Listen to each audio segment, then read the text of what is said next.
চারদিকে ঘন কুয়াশা, ঘাসের ওপর সাদা শিশির। পাখিরা দেরিতে ডাকছে। ঘরের ভেতরে সবাই কম্বলের নিচে। কিন্তু মধু রাখাল উঠেই পড়েছে। মধু রাখাল নিজে নিজে। শীত হোক বা গরম, ছাগল গরুগুলোর দেখাশোনা তো করতেই হবে। সে মোটা চাদর গায়ে দেয়। লাঠি হাতে নিয়ে গোয়ালঘরের দরজা খোলে। ছাগলগুলো বে বে করে ডাকতে থাকে ছাগল। গরুগুলো ধীরে ধীরে উঠে দাঁড়ায় গরু। গাছের ডালে বসে কাঁপছে কালো কাক পাখি। কালু কাক হাসতে হাসতে, ওই রাখাল, এত ঠান্ডায় মাঠে যাওয়ার কি দরকার? ঘুমাও না হয়। মধু রাখাল হেসে বলে, চোখে হাসির সাথে মুখে হাসি। কাজ না করলে তো খাবার জোটে না, কাক ভাই। কালু কাক, আমি তো চালাক, কাজ না করেও খেতে পারি। কাক ঠান্ডায় ডানা গুটিয়ে বসে পড়ে। মধু রাখাল ছাগল গরুগুলোকে মাঠে নিয়ে যায়। কুয়াশার ভেতর দিয়ে হাঁটা, পায়ের শব্দ, গরুর ঘণ্টার আওয়াজ বেল।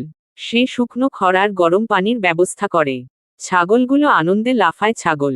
গরুগুলো শান্তভাবে খায় গরু। মধু রাখাল, শীতে যত্ন নিলে শরীর ভালো থাকে। এদিকে কালো কাক বসেই থাকে। খাবার খোঁজে না, কাজও করে না। একদিন ঠান্ডা বাতাস জোরে বইতে থাকে হাওয়ার মুখ। কাক কাঁপতে কাঁপতে বলে, কালু কাক, ইস, এত ঠান্ডা, আজ যদি একটু কাজ করতাম। কিন্তু তখন অনেক দেরি। এক রাতে হালকা বৃষ্টি নামে, বৃষ্টির সাথে মেঘ। ঠান্ডা আরো বেড়ে যায়। কাকের বাসা নড়বড়ে হয়ে ভেঙে পড়ে। কালু কাক ভয় পেয়ে চিৎকার করে, কালু কাক, বাঁচাও, কেউ আছো? ছাগলগুলো ভয় পায় ছাগল। গরুগুলো ডাকে, হাম্বা, গরু। মধু রাখাল ছুটে আসে। কালু কাক কাঁপতে কাঁপতে বলে, কালু কাক, রাখাল ভাই, আমি ভুল করেছি। শীতে কাজ না করে বসেছিলাম। মধু রাখাল শান্তভাবে বলে, চোখে হাসির সাথে মুখে হাসি। ভুল করলে শিখতে হয়। এবার কাজ করবে তো? কাক মাথা নাড়ে, পাখি, করব, কথা দিচ্ছি। পরদিন থেকে কালো কাক বদলে যায়। সে গাছ থেকে নজর রাখে চোখগুলি। কেউ ছাগল গরুর কাছে এলেই ডাক দেয়, কালু কাক, কাকা, সাবধান। মধু রাখাল খুশি হয়, চোখে হাসির সাথে মুখে হাসি।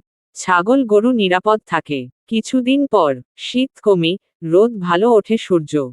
ছাগল গরু সুস্থ ও শক্তিশালী, বাঁকানো বাইসেপস।